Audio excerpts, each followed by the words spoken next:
Am I the a-hole for blocking and finally cutting off my dad? I'm 26 and non-binary, and for the past several years, I've been navigating a deeply complicated, often painful relationship with my dad. It's never been simple. As a kid, I thought we were close.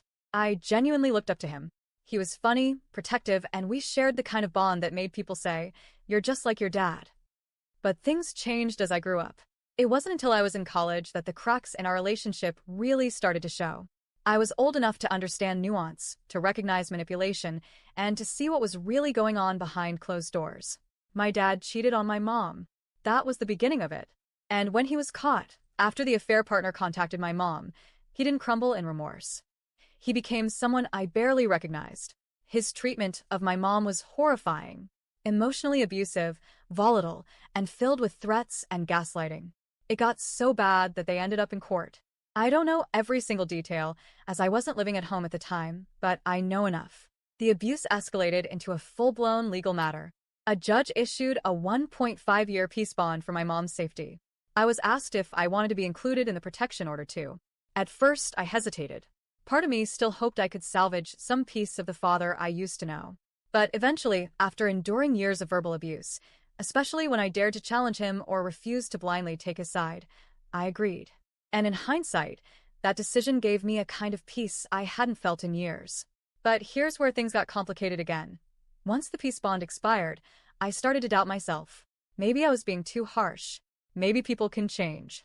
Maybe I owed it to myself, to that younger version of me who once adored him, to try again. So I reached out. At first, it was awkward but civil. We exchanged a few messages. Nothing deep, just small talk, but I allowed myself to feel a tiny flicker of hope. Maybe, just maybe, this time he would listen. Maybe he'd acknowledge what he did, not just to me, but to our whole family. Then, he told me he was coming to my area. I live about 6 hours away from my hometown, and it had been around 3 years since I'd last seen him in person. He invited me to dinner with his girlfriend. Now, she's a whole other issue. I'll spare all the details, but to summarize, she said absolutely disgusting things online about my mom. She dead names and mocks our trans cousin, and she's generally a walking red flag. I told him I wasn't comfortable meeting her and asked if it could just be the two of us. You know, a one-on-one dinner between a parent and child after 3 years of no contact. He agreed. For a moment, I felt heard, but I should have known better. Just a few days later, he bailed. Said he couldn't leave her alone at the Airbnb. Couldn't step away for even an hour. It was like I didn't matter. Like the effort I'd made meant nothing. It stung. I needed some space to think, so I didn't respond right away. A few days later, he messaged asking if I was mad. I told him yes, and I explained why. And instead of apologizing or owning up to anything, he turned the tables on me. He said it was my fault we didn't meet up because I wasn't comfortable with his girlfriend. As if he had no choice. As if he wasn't the one choosing her over his own child. Then came the next layer of manipulation. He started complaining about my mom. Again. About court costs and how he was punished for things that never happened. It was the same exhausting script I'd heard for years. He's the victim, everyone else is lying, and he's been unfairly treated. It's like he's stuck in a loop where he's always the wounded party and never responsible for any of his actions. I tried shutting it down. I told him I wasn't going to rehash old arguments or get into a blame game. But he wouldn't stop. He couldn't stop. So I blocked him. And that was it. After all the years of back and forth, of hoping he'd grow or change or see me, not just as a child to control, but as a person with feelings and memories, blocking him felt like closing a door. Maybe even locking it. But it still hurts.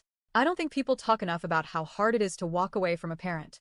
Everyone tells you, if they're toxic, cut them off. And yes, that's true. But it doesn't mean it's easy. It doesn't mean you don't second-guess yourself at 2 a.m. wondering if you'll regret it someday. It doesn't mean you don't still want your dad to just be better.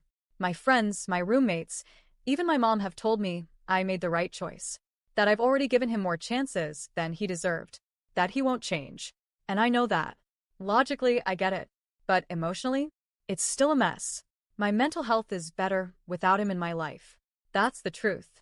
I feel lighter, less anxious, more like myself. But sometimes I still wonder, will I regret never seeing him again? What if something happens? What if I was wrong? I know I can't control his behavior. I know people only change when they want to. And I don't believe he wants to. Not really. But the grieving process is still real. I'm not grieving a death, but the loss of what could have been, of what I wanted him to be. And that still sucks. So, am I the whole for cutting off my dad? For finally drawing the line after years of emotional whiplash? If you've been through something similar, cutting off a parent, grieving someone still alive, I'd really appreciate your advice, stories, or even just validation that this kind of loss is a loss, and it's okay to feel conflicted about it. Thanks for reading if you made it this far.